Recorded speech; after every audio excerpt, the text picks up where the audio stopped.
अस्सलाम वालेकुम। तो हमारा नेक्स्ट टॉपिक है वेंटिलेटर एसोसिएटेड निमोनिया। नाम से ज़ाहिर होता है कि ये वेंटिलेटर के ऊपर पेशेंट जो होगा, मतलब वेंटिलेशन में जो पेशेंट होगा उसको होगा। अब वेंटिलेटर में क्या होता है कि पेशेंट के थोरेसिक पाथ में क्या क्या होता है, एटीटी पास की जाती है, एंडोट्रैकियल ट्यूब पास की जाती है। एंडोट्रैकियल ट्यूब क्या होती है? अब सारी बात एक एक्सटर्नल इंस्ट्रूमेंट है जो कि आपकी सीलियास को, पेशेंट के ब्रोंकियल जो सीलियाज हैं उनको क्या करेगी, डैमेज करेगी। सीलियाज नहीं होंगी तो फ्लशिंग सिस्टम नहीं एक्टिवेट होगा।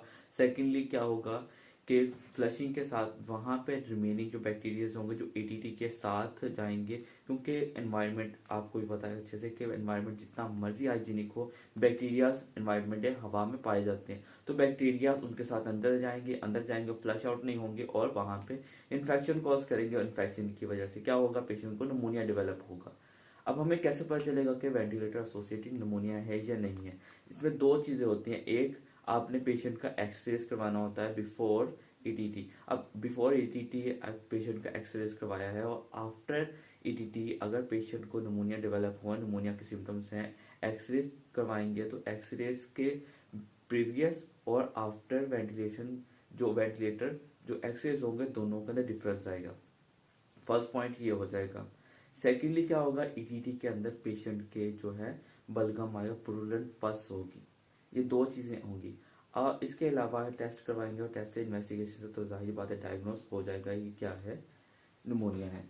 तो फर्स्ट ऑफ ऑल क्या है निमोनिया, वेंटिलेटर एसोसिएटेड निमोनिया में क्या होता है, जो ईटीटी होती है, एंडोट्रैकियल ट्यूब जो होती है,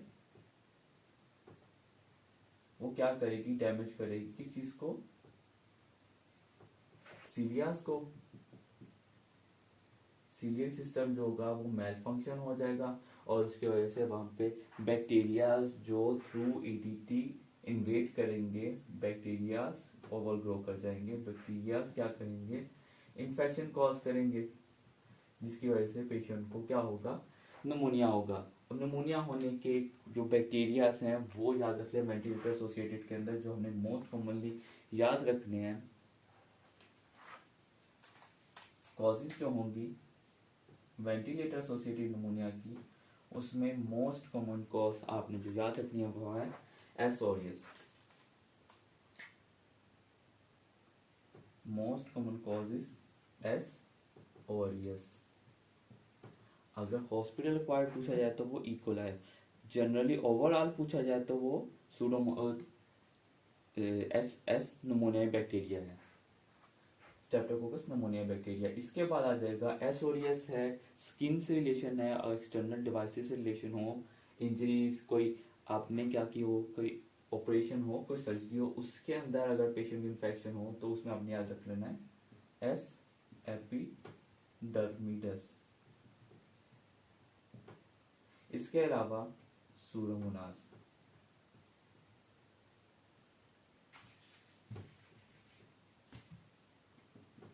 सूडोमोनास ये कॉजिंग एजेंट होंगे किस चीज के, वेंटिलेटर एसोसिएटेड निमोनिया के।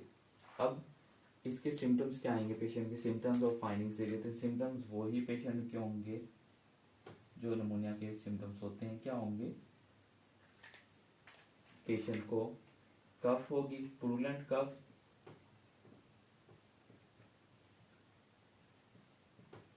हाई ग्रेड फीवर, मलेज, और इसकी फाइंडिंग्स में एक चीज आती है, क्या होगी, पस या purulent discharge in in ETT, ये मिलेगा जब तक पेशेंट को निमोनिया नहीं होगा। उसके अलावा फाइंडिंग्स में क्या आ जाएगा, चेस्ट पेन, नो डाउट वो निमोनिया की जब एटीटी पास की जाएगी पेशेंट को जो पेन किलर्स देंगे उससे ये सिम्टम कवर हो जाएगा। तो ये सिम्टम नहीं आएगा, चेस्ट पेन शो नहीं करेगा अगर पेशेंट को पेन किलर्स दिए। तो मेन उसके क्या आएंगे, ये आएंगे। और इसके अलावा डिस्निया की कंप्लेन होगी। नो डाउट पेशेंट खुद तो डिस्निया की कंप्लेन नहीं बताएगा, उसका ब्लड प्रेशर लो होगा और उसकी वेंटिलेशन रेट जो होगी, रेस्पिरेटरी रेट मोर देन 30 होगा, तो उसको हम क्या करेंगे, निमोनिया है।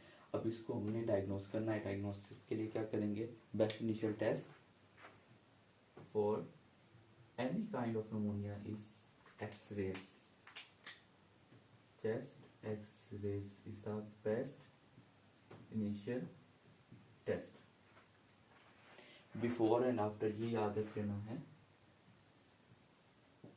बिफोर एंड आफ्टर दोनों के अंदर डिफरेंस आएगा। इसके बाद जो मोस्ट एक्यूरेट टेस्ट था निमोनिया का वो था, क्या था, स्पुटम का हमने क्या करना है, gram staining and culture, gram staining and culture. ये वेंटिलेटर एसोसिएटेड निमोनिया के अंदर फॉल्स पॉजिटिव आएगा, ये याद रखना है, ये फॉल्स पॉजिटिव आएगा, मतलब ये आपका गलत रिजल्ट बताएगा आपको। इसकी बेस पे हम ये नहीं कहेंगे ये पेशेंट को क्या है, निमोनिया है। इसके अलावा हम क्या करते हैं, ईटीटी के अंदर से ही एक और ट्यूब पास करके वहां से सिक्रीशन का टेस्ट ले सकते हैं। इसके अलावा कुछ सिक्रीशंस को फ्लूइड यूज करके हम पेशेंट के स्टमक से जो सैंपल लेते हैं उसको हम कहते हैं ब्रोंकियो एल्वियोलर लवाज, जिसको हम बाल भी कहते हैं, बाल करवाएंगे। ये बेटर है as compare to direct sputum, direct जो सिक्रीशन का टेस्ट करवाना, लेकिन ये भी समटाइम फॉल होता है क्योंकि बहुत सारे ऐसे बैक्टीरियाज होते हैं जो वहाँ पे ईटीटी के साथ पास हुए होंगे, तो उससे आपको एग्जैक्ट जो है उसका नहीं पता चलेगा। तो एग्जैक्ट जो आपने लेना है वो किस चीज़ के लेना है, एक तो आप करवाते हैं ट्रांस आपको एसोफेजियल बायोप्सी लेते हैं, लेकिन वो भी फॉल जाता है। आपको मोस्ट एक्यूरेट याद रखना है, आपने चेस्ट में एक्सटर्नली वूंड लगाना, कट लगाना है, कट लगा के आपने लंग का सैंपल लेना है, ओपन चेस्ट बायोप्सी लेनी है।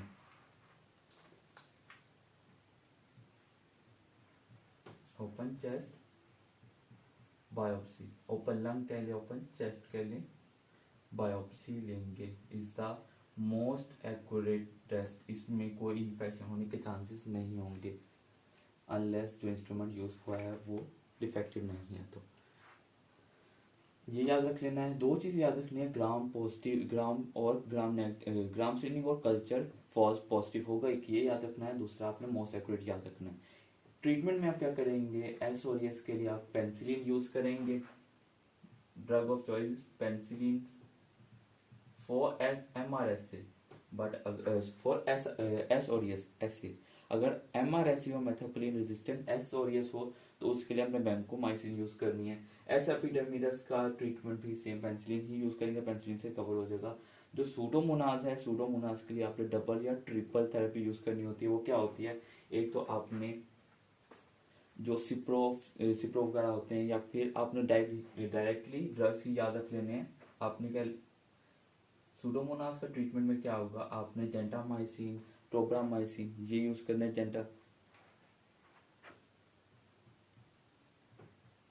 जेंटामाइसिन यूज करेंगे, प्लस जेंटामाइसिन या कोई भी इसकी फैमिली का ड्रग हो। उसके अलावा 5th जनरेशन स्पेल्सपोरिन यूज कर सकते हैं,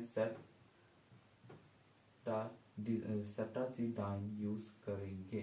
खैर ये आपका जो एंटीबायोटिक्स का जो ट्रीटमेंट है, जो एंटीबायोटिक्स का जो कवर है वो हम इंशाल्लाह किसमें पढ़ेंगे, फार्मा पढ़ेंगे। फिलहाल अपने इसका याद रखना है मोस्ट एक्यूरेट, जो मोस्ट कॉमन कॉज है एस और एस है किसकी, वेंटिलेटर एसोसिएटेड निमोनिया की। रिपीट कर देता हूँ कि मोस्ट अगर कॉमन कॉज पूछी जाए किसकी, सिंपल निमोनिया की, तो वो एस निमोनिया बैक्टीरिया है। वेंटिलेटर एसोसिएटेड की एस और एस है।